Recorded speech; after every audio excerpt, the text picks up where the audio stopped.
YouTube, this is BUB'S Comics coming at you with a quick comic haul.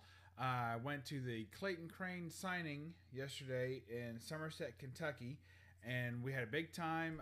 It was me and several other members of the YouTube community and comic community. It was me, Jambo Comics, Rob Boswell, Novamad, Brandon, and Alex Big Blue, plus one of the partners in Gator Guard Comics, one of the kind of the main marketing guy too, Victor. He was there, cool guy.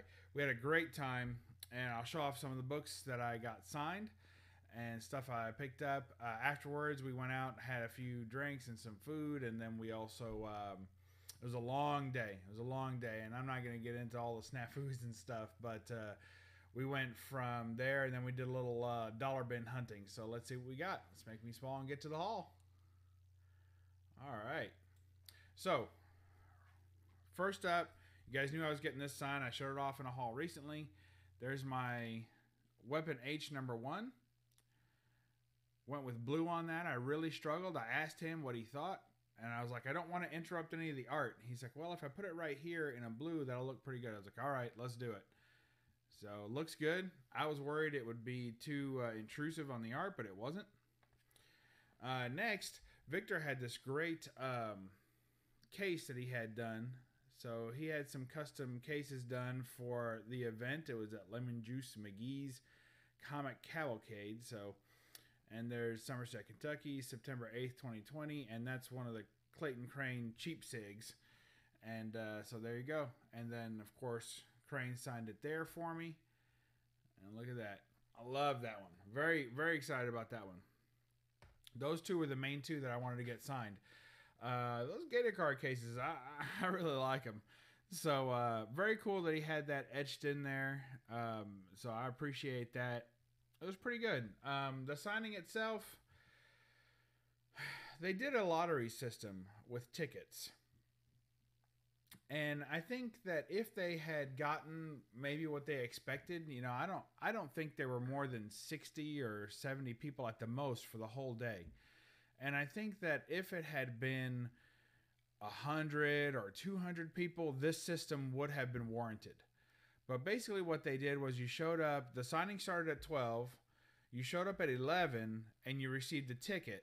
And then they called out the tickets starting at 12. Oh, actually, they let the VIPs in, which took an hour and a half. But then after that, they started calling out numbers non-sequentially. That didn't make any sense, because then everybody was just standing around watching the chalkboard, waiting for it to go off. Waiting for them to put the new numbers on the chalkboard. And they put some on Facebook, but apparently nobody paid attention to that. They just stood around watching the chalkboard in the 90-degree heat and sunlight baking into our brains for like 5 hours. So it really didn't make any sense. You could have easily just had everybody come, line up at 11 o'clock. Say the line opens at 11, so don't come any sooner if you don't want a bunch of people hanging out there overnight. Say the line opens at 11, everybody come in. You get a number deli style. I'm from New York, so to me, deli style just means you get a number, and whatever number you get, it's sequential. So now serving number 1, 2, 3, 4. Very simple, you know. And then I know that if I'm number, 50, then I can go away for 2 hours and come back. You know, I don't have to stand there and wait, hoping that my number gets called any minute now. So it just didn't really make sense. And I also know that if I'm number 200, and chances are I wasn't there at 11 o'clock to pick up my ticket, I probably didn't show up till 1 or 2, which also makes sense. So I think that it was just, I think it was a way for them to guard against a huge crowd and making sure everything was fair. But, that kind of fairness doesn't sound fair to me. And I know that, leans into some of my political views. But basically, the fairness is the opportunity for everyone to come and get, a normal opportunity. So you didn't have to call in 6 weeks ahead and say, well, that was everyone's chance. No. You have an event, you have a time, everybody shows up.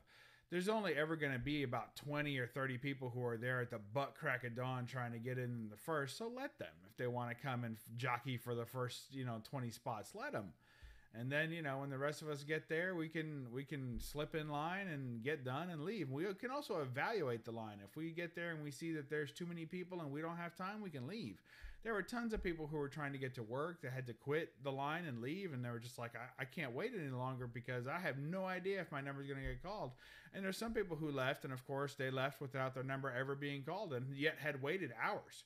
So it was a pretty big mismanagement of that.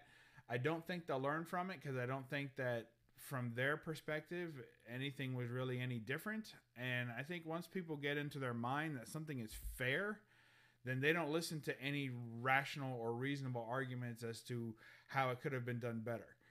This could be done better. But this was fair. I don't really see that.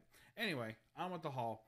Here's Clayton Crain signing his Ghost Rider. This is a book he's particularly proud of. So if you ever bring this book to him or any of the ones in this series, it's a 6-issue series, he'll talk about it. Very nice guy. Super, super cool. I've met him before. He's a nice guy. There is Bumblebee, the Spotlight, and there's the Clayton Crain sig on there. It pops much more in person than it does on camera. So, because we were a little concerned, he was like, I don't know, it's kind of white down there to put yellow. And I was like, don't worry, it'll be all right. And he put it right kind of where the blue transitions to a lighter blue, and it really does pop there. Looks good. And it'll look nice with a yellow label, although I'm not sure if I'm going to send that one in or not. I'm definitely sending in this one. I think I'm going to leave this one in the Gator Guard case, and then the rest of these I may just keep raw.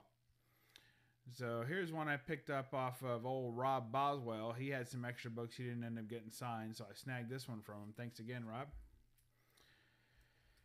This one is X-Force #1, the blood variant, so I had him sign in red, and he put a couple of extra dots on there, kind of like a remark for blood splatter, but he didn't charge me extra for that. But I asked him, there's a blood variant apparently of this book, of the signature that you could do.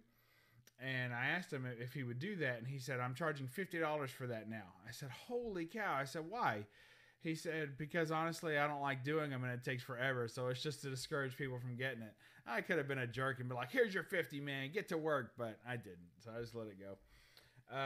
Next, some books I picked up at the dollar bins after we left. We went to another place because this shop doesn't really have dollar bins and all their back issues are just books that they pulled back off the wall for the most part. And they save the good back issues for their Facebook sales. So it's kind of that kind of shop that caters more to Facebook than it does to their locals. So here's The Phantom, the Ghost Killer.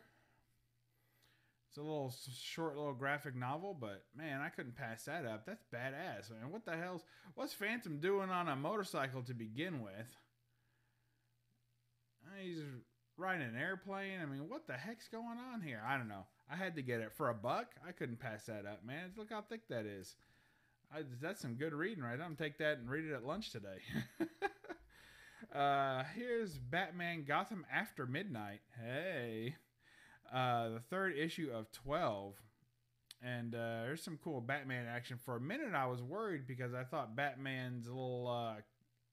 maybe that is. Man, that's terrible. There's little horns on that. That's pretty rough. The Batman, the tall horns. But other than that, I got it for the Clayface.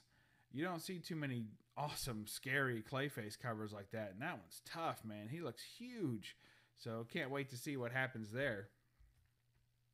Here's All-Star Superman Special Edition #1. So they cut out the first chapter, if you will, and put it into a comic. I would say to coincide with the Man of Steel opening. So there you go. I just thought it was cool. I've always heard good things about All-Star Superman. That's like one of the best Superman runs you can get. So that's why I picked that up, and hopefully I will like it as well as people say that I will. So, but we'll see about that, right? Here's a cool one, Batman 627. So this is like to me, this is a Batman the Animated Series cover all over it. I mean, it's got the right costume, it's got the right look. I just think that's the Animated Series cover. But I really like that. All right. Next we have, and that book, I thought it was like, I was like, I've never seen this book in the wild before. And you do enough diving, enough dollar bin diving, you'll see kind of the same books showing up over and over again. And it's really funny when later you see those books just spike and go nuts and everyone's charging like, you know, 50, $100. You're like, whoa, man, I passed up that book in a dollar bin like 100 times. And now it's $100 book. What the hell? But then every now and then you come across a book like this. And I was like, I've never seen this book ever in a dollar bin. So I'm going to go ahead and pick it up. And I liked it anyway. And it's not an expensive book. You probably get one online for $10 shipped, maybe 20 if it's in high grade or something. So it's not an expensive book, but it's just one that I think when people see it, they grab it, you know, because it's just a cool cover, man. I really like it. It's going to look good. I might put it in a Gator Guard case too with some red, maybe some red screws. So that's a pretty nice one. Incredible Hulk 373. I like picking up these gray Hulk covers. I've always liked this cover. I always thought it was cool because you just know they're laughing at Bruce Banner there. You know, you just know they're laughing at him. Yes. Because that's, if you know the storyline, it's kind of what's going on there. Here is a Sensational Comics, or Sensation Comics Wonder Woman number 12. I just couldn't pass this up, man. I had another Wonder Woman book in my hand, and just because I felt like, well, I like this book, I'll go ahead and pick it up. But when I saw this one, man, I just, holy cow, that's so good. I don't even know who did the art on this. It wasn't anyone that I recognized. But, man, that's really just perfect. It almost looks like a Terry Dodson, but I don't think it is. So, very cool. Here is the end, book 3, X-Men, and X-Men. I don't know what the heck that's about. Men and X-Men. But that is number 1, book 3. I don't know. I have no idea. Every time I see these, I get confused. But clearly that's Wolverine and Jean Grey or Phoenix about ready to get on. And a Greg Land cover. So anytime I see a Greg Land cover for $1, I usually rescue it. Nice guy, and I've got a lot of them signed over the years. Here's Justice League of America number 7.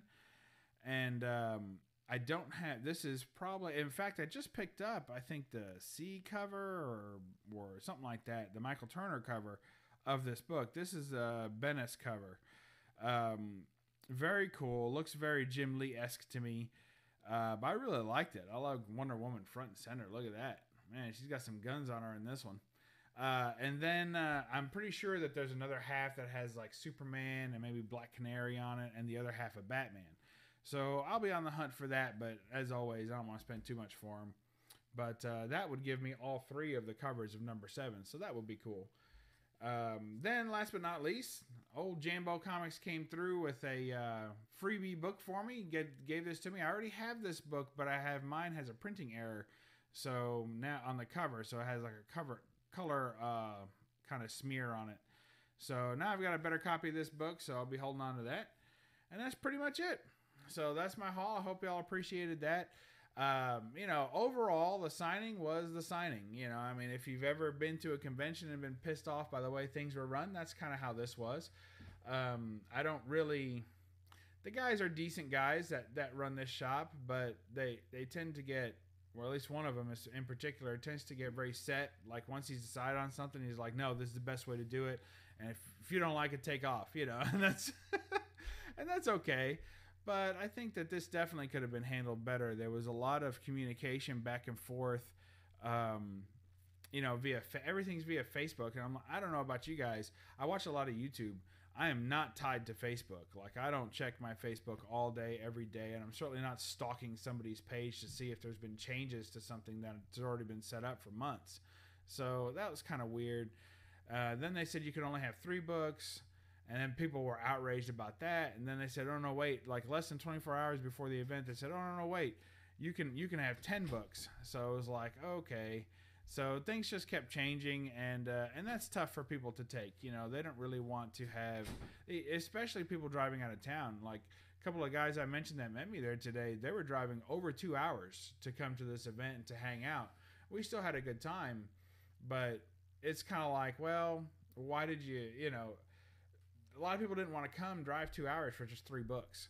So now you tell them just 10 bucks, and still people who drove that far, none in our group, but a few people never did get to get a signature because they were there 3 hours or so and ran out of time and had to leave.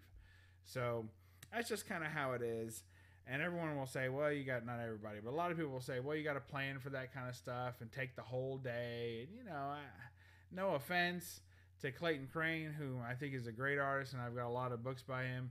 But it's not like, Jack Kirby showed up and, I'd take a whole week off to get a Kirby sig. You know what I mean?